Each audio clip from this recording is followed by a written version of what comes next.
Welcome everyone to this exciting interview segment. Today we have the pleasure of sitting down with Corin Nemec, star of the Lifetime movie Couples Retreat Murder. Join us as we delve into Corin's insights into his character and the challenges of filming this movie. Thank you for being here, Corin. You bet. My pleasure. Thank you for having me. So let's start. Can you tell us a little bit about your character in Couple Retreat Murder? Well, yes, a couples retreat murder. My character Phil is a silver spoon baby, meaning that he was born in opulence with a family that is loaded with cash, and so in reality, he's never really had to experience the everyday workaholic struggle that the average person has to experience, including myself, and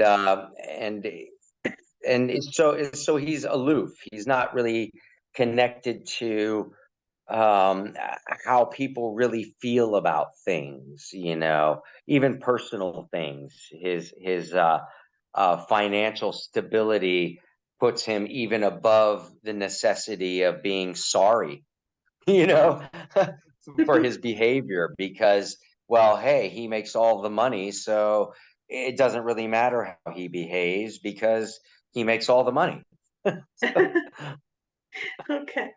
And what initially attracted you to your role in the movie? The first thing that attracted me to it was I'm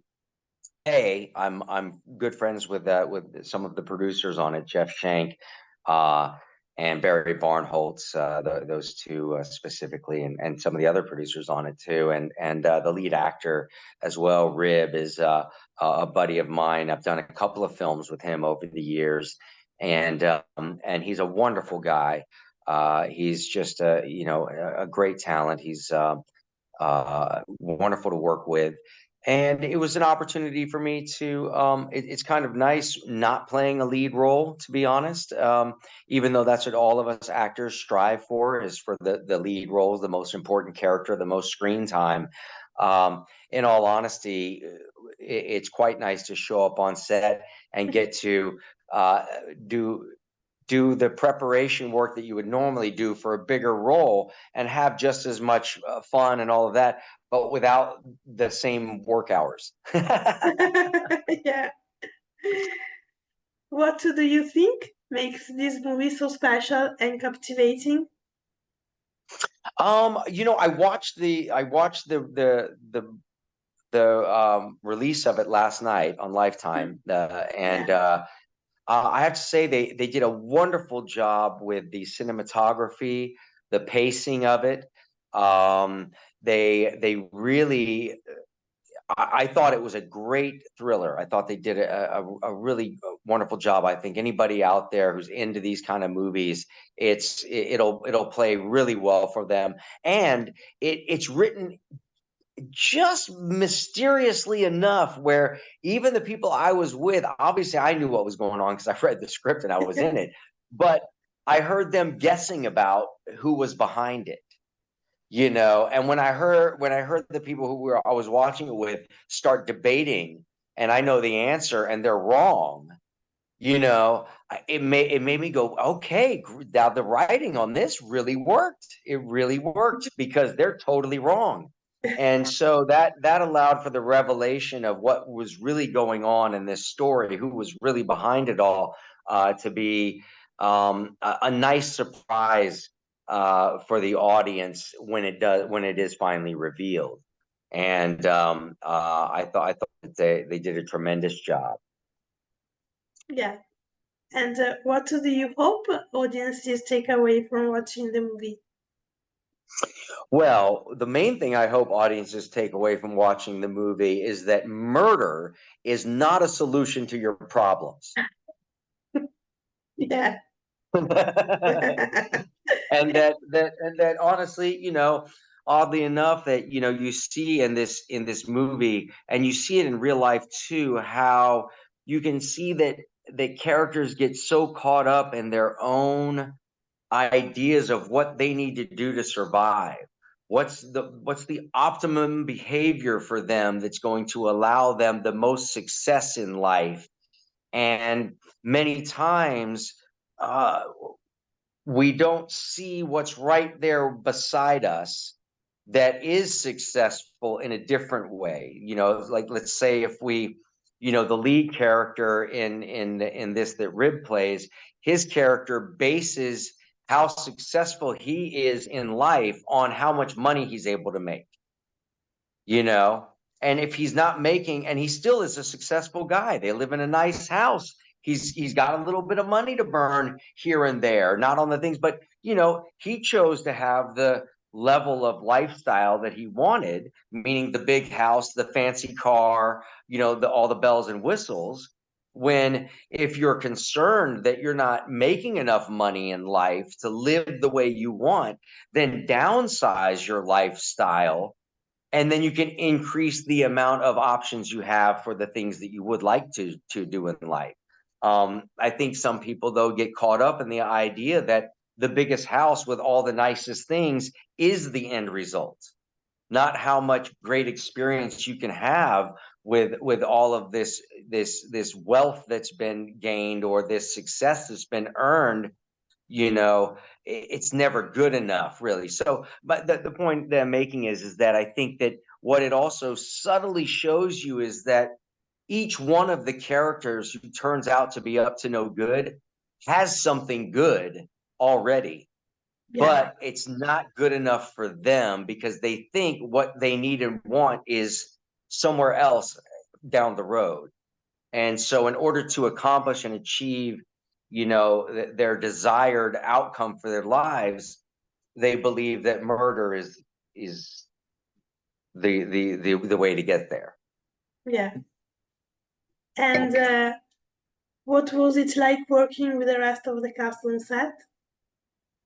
I had a great time. I've worked with a couple of them already in the past on different movies, so there's always a kind of a naturalness that occurs when you've already worked with an actor before. You already kind of know their temperament, and you're already used to being on set together. So it certainly helps to make the process more organic. But ultimately, all the actors were really loose, really having a good time. All of them were very happy to be there and to be a part of the film. Even though it was a tight budget film, I have worked with some other actors who they so-called downgrade from larger budget projects to tighter ones, and they can't make the internal adjustment that they're not going to have the same room they used to have. The craft service or the catering on set is not going to be quite as good. The wardrobe, they're not going to have as big of a budget for it, so you may not get what you want. All these different things that really are trivial, because when you see what's happening inside the square box on the television, you don't know what the budget was. You have no clue what the budget constraints were, or what difficulties the crew and the cast were having offset in order to accomplish something that maybe the real budget of the film would suggest that this is impossible to do. But by being creative and being willing, you can solve a lot of these problems and make something even possibly more interesting. But uh, I think these smaller films also offer an opportunity for us actors to be able to kind of play a little bit more, because the writer producers and stuff on these smaller films, they have to be cranked out so fast that they know that they haven't spent the amount of time developing the script that they normally probably would, and that they allow the actors to kind of finish that development for them and massage the dialogue, even massage some of the relationships, make sense out of them in ways. And so that allows for us as actors to engage on an even deeper level with the material, because now we're invested creatively, trying to help make the scene come to life in a way that maybe it wasn't exactly scripted. Yeah, great. And what can you tease about your character journey? Oh, what was that last question? What can you tease about your character journey? What can I tease Tease, yeah. about my character's journey in the film? Well, I don't really want to tease anything, because my character is a pivotal character, and something happens with him Mhm. that that causes great suspicion. So I don't want to let anybody know whether I am the bad guy or I'm a victim of the bad guy, or even if it's a bad guy, because they did such a nice job writing it. Anything could potentially give it away. Okay, But I think people will be they'll enjoy finding out, what part in all of it my character plays. great. And if you can say, if it's not a spoiler, what was your favorite scene or moment while filming the movie? My favorite scene, actually, it got cut short because obviously there's time constraints to it, but when my character and his wife first enter into this this spiritual guru's main house and everything, it was quite they found a place that actually is kind of like this. It's a weird retreat out in the desert for people, a small private boutique hotel, that makes you wonder if it's like a swingers party place or something, or what really goes on there, because it was so, like, audaciously set dressed. But they didn't, they got back and you saw some of it, but in the original opening scene, it was longer. There was more kind of looking around, taking in the environment, and it turned out to be quite amusing, actually, having everybody sort of like getting used to where they're at. But for the film version of it, they had to kind of condense it down and get right into the meat and potatoes of what the scene was about, and not into the fluff. But that was probably the most fun that I had, because we kind of like, every time we entered, sort of like I'd riff on something a little different, make it a little different, change it up, not always come in the exact same way, just to give the other actors a little something else to kind of play with, maybe. It may have Yeah. annoyed the director, but So, change of a subject. What have been some of the most memorable projects you have worked throughout your career, and why? I'd say in order of them, because one of them hasn't come out yet. One of them is coming out August 23rd of this year, called Place of Bones. I'll get to that in a moment. But I think that, a lot of everything that I've done in my career, especially the acting classes that I've taken and the teachers that I've studied with, have led up to this particular performance that's coming up in August, that I'm very proud of. Um, I'd say that the first film that I'm most proud of is the movie Tucker, which was really one of my first jobs that I did, playing Noble Tucker, the son of Jeff Bridges' character, Preston Tucker, who was the maker of the famous car, the Tucker, that was a short-lived, mass-produced, or was supposed to be a mass-produced vehicle to compete with the bigger car companies at the time. And it was a tragic story, of how big business can crush the little guy, and make it impossible to compete, with these monopolies, and that's still true to this day. But working with Francis Ford Coppola, the cinematographer Vittorio Storaro, such an incredible cast: Martin Landau, Frederick Forrester. The cast was just unbelievable. The amount of time that we spent making it was just a luxury. We might shoot 2 scenes a day. You know, sometimes sometimes I'd look at the call sheet and it was like there was like 3.5 pages on the entire call sheet, you know, and now it's like I do these smaller movies, you have 11 pages on a call sheet, 16 pages on a call sheet to shoot in one day. Like, what are we shooting? A soap opera? You know? You know, so Tucker is the first one I'm really proud of because of the introduction I had to that level of filmmaking and how special the process of filmmaking really is, and what an artistic process it can be if allowed and given the time. After that, I would certainly say that I know my first name is Steven. The miniseries I did, they garnered me an Emmy nomination at 15 years old, was a big deal for me as well. And I'm very proud of that work. It established me as an actor who is capable of doing some really strong dramatic work. And I think that that's held out over all these years, because as much as some people remember Parker Lewis Can't Lose, they also remember I Know My First Name is Steven. And so the absolute polar opposites of performance and character and nuance and everything else, to be remembered for in a similar time period for two things that were so different, has certainly helped my career.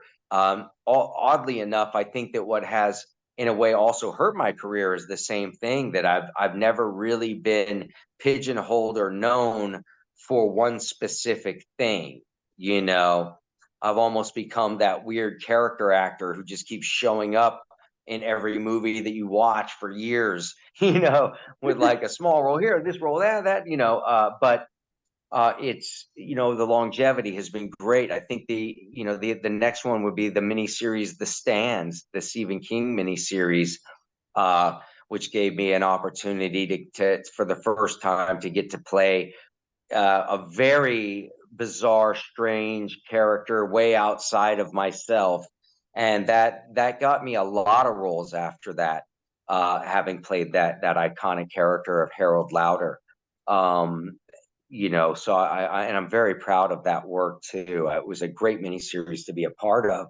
And then later on, you know, I'm proud of every single job I've ever done at the end of the day, even the ones that the movies weren't that good. I'm still proud of the work that I did for the most part. Um, you know, and then Stargate, I'm extremely happy with what I was able to do with that character in the short amount of time that I was given, to create a memorable character that people still to this day enjoy and love and appreciate, and has given me the opportunity to travel the world to all of these incredible conventions and all these different uh, um, countries and towns, and you know, all over the world, and to be able to see that society, humankind, people, it doesn't matter what you decorate them in as far as their language, their accent, their culture, their background, their nationality, their religion.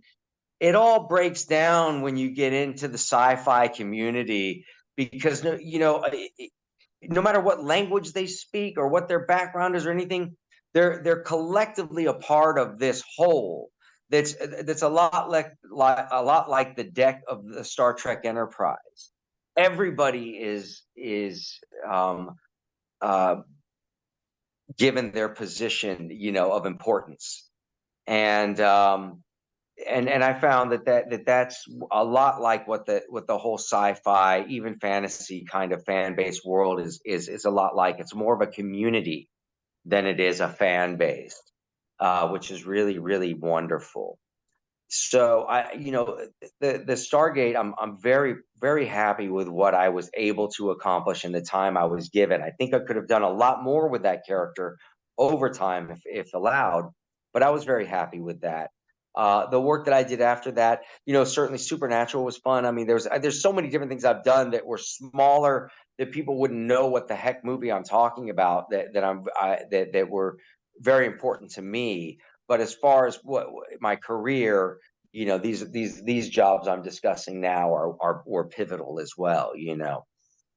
So I think that I wouldn't have, from Stargate, Supernatural, great shows to be a part of, but the amount of smaller films that I've done in between leading up to now, it's just, I mean, I can't even count them. The amount that I've produced and also gotten the chance to write as well, and it's all led up to a golden opportunity, which was given to me by the producer David Lipper, who I did a small part in a film that he produced called Joe Baby with Deacon Lockman, Harvey Keitel, Ron Perlman, and a great ensemble cast. And the lead character, Deacon Lockman, is trying to figure out about her past and what led up to her becoming who she is today. And her father was a hitman. And so when she thinks back about her childhood when she was young and her relationship with her dad, I'm playing the father. So I'm only in the movie in the flashbacks, and there was only maybe four scenes, four flashbacks or so, and not a whole lot written for them. And I found something in there that wasn't on the page as far as the behavior and the character goes and everything like that. And it was something that really excited David Lipper, the one of the executive producers on that project, and he got this other film together called Place of Bones, which has Heather Graham and Tom Hopper starring in it, and they're both wonderful. And fortunately for me, you know, his budget was topped out with the leads that he had spent on. And if he started spending, even more grotesque amounts of money on finding someone to play my role that perhaps has a bigger name than me, let's say in my range, you might go with a Stephen Dorff or an Ethan Hawke or someone like that, to have been cast in this film. And I had just worked with him, playing this other character who in some ways had some elements of similarity to it, very loose, but elements of it where he saw that I was able to really bring a life to a character that is deeper than what's scripted. So he got Place of Bones, and I read the script, and it's the role of a lifetime. It's a character of a lifetime. It has a little bit of a vibe of like The Hateful Eight by Quentin Tarantino, in not in how long and drawn out it is, because it's not like that at all. It's a really tight, fairly fast moving film, but in the character development, it allows for real scenes to be played out, especially between myself, and Heather Graham, and the young actress who played her daughter, who was just wonderful as well, Brielle Roland, Rollard. I can't remember her last name right now. I'm terrible I'm butchering her name, but a great cast, and it just gave me an opportunity to really do some scene work that you don't, as an actor, you don't generally get a chance to do unless you're doing a stage play. Yeah.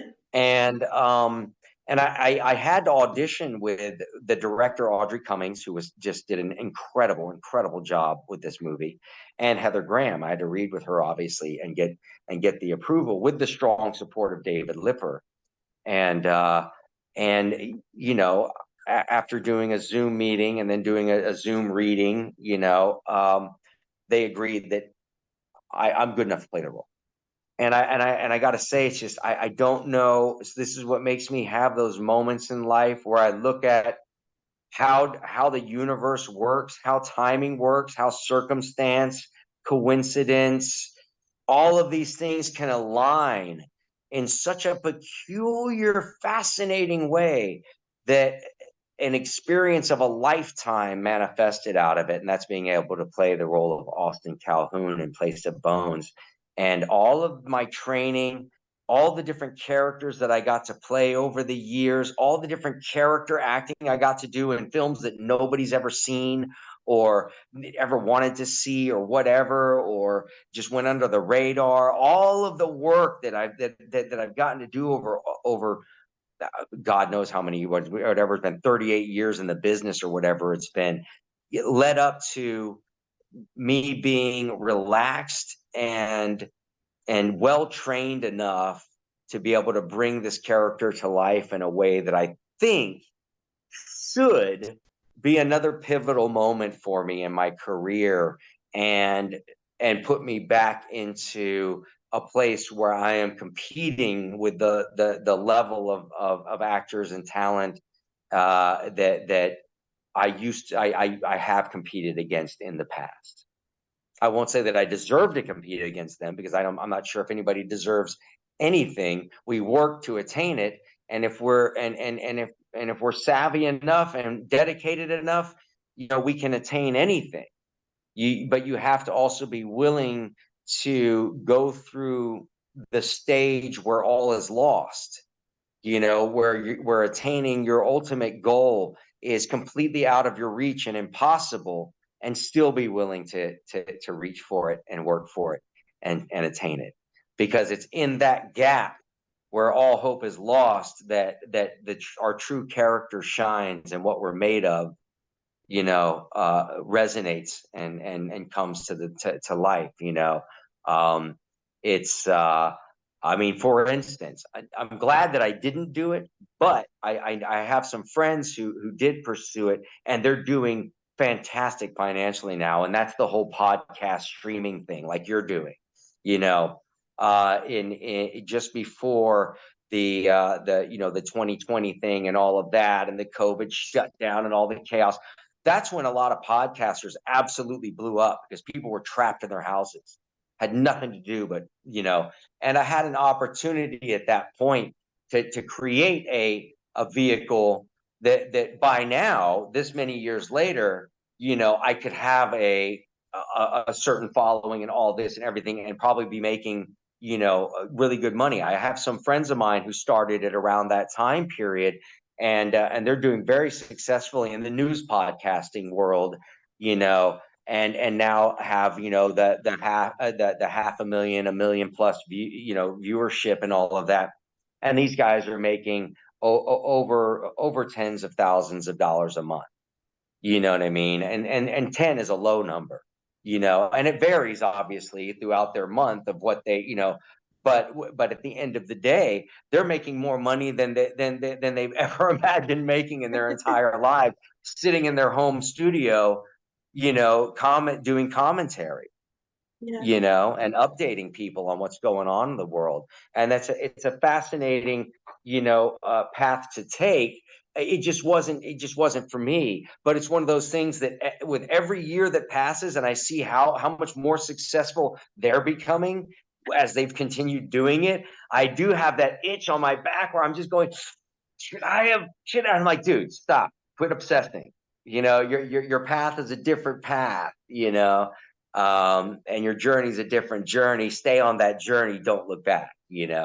But so it is those things, though, that let's say, okay, should I ever want to revert back to that, and if I do come up with something that seems kitschy enough and would be entertaining enough to make a podcast out of, I also have to then remind myself that on my journey going towards where I'm going, should success be there, and should notoriety follow that success, which it does, arbitrarily, it has no other choice but to, um, then if I ever were to go, okay, let me do a podcast now, I've now skipped the line.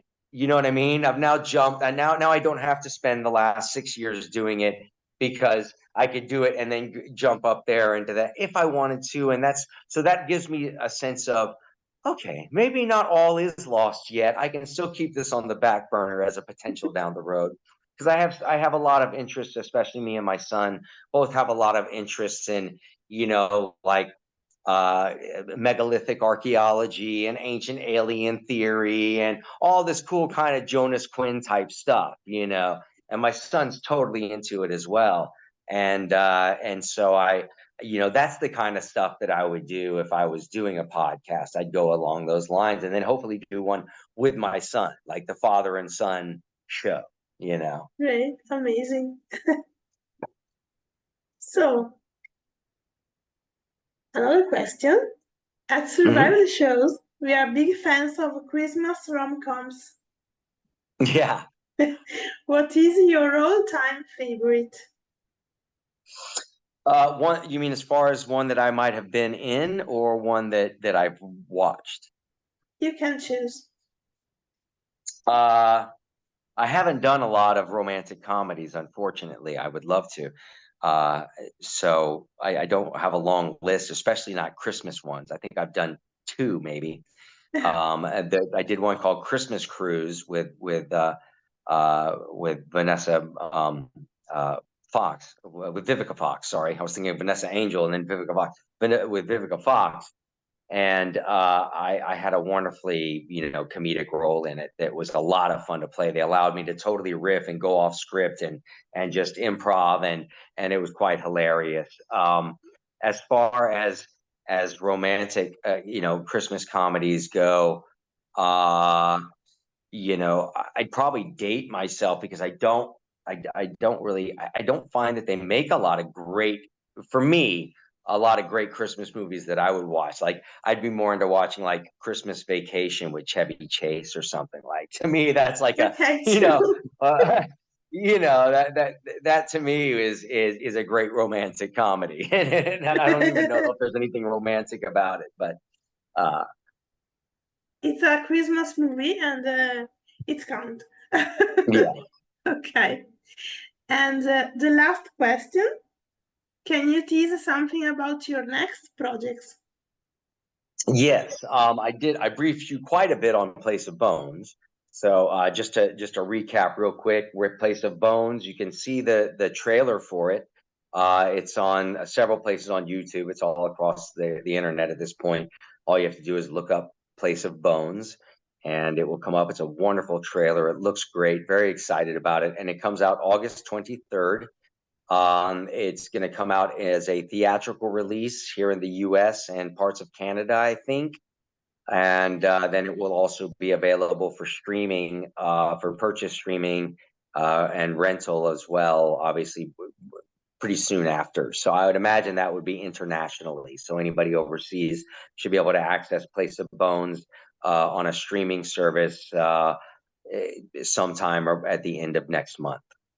I have a number of other films as well. One called I Feel Fine that's coming out. That's a very sad story about a kid who has suicidal OCD, meaning he's not sad, depressed, or anything else, but obsesses over the idea of killing himself. It's a very bizarre condition that actually exists. And it's a movie that addresses it, and it's very sad, but it's extremely well done. That'll be coming out sometime later in the year. I already mentioned Joe Baby, another film I did recently called Kid Detectives with my good friend David Faustino. It's a comedy as well. A movie called Buster Brooks with Vanessa Angel will be coming out down the road here soon. I just had another film come out called uh, Day Labor, which is well worth watching. It's a thriller. Um, and another film that I wrote and produced called Deadly Justice that recently came out not that long ago that's available for streaming as well. And I know I'm missing two or three projects because I've been so fortunately blessed to be extremely busy the last 2 or 3 years that I tend to forget some of the projects I've done until they start getting ready to come out. And I'm like, oh yeah, I totally forgot about that. But that's a good thing. I could not be more humbled and blessed to have projects to talk about and to be considered a working actor. Still to this day in Hollywood after this many years of being in the industry, it's a massive blessing. So, and thank you for being interested in what I'm up to, and apologies again to everybody out there and all your fans for missing her interview this past Friday. I had an emergency situation, and without too many excuses, left my phone at home in the process of it, and that completely screwed my whole day up.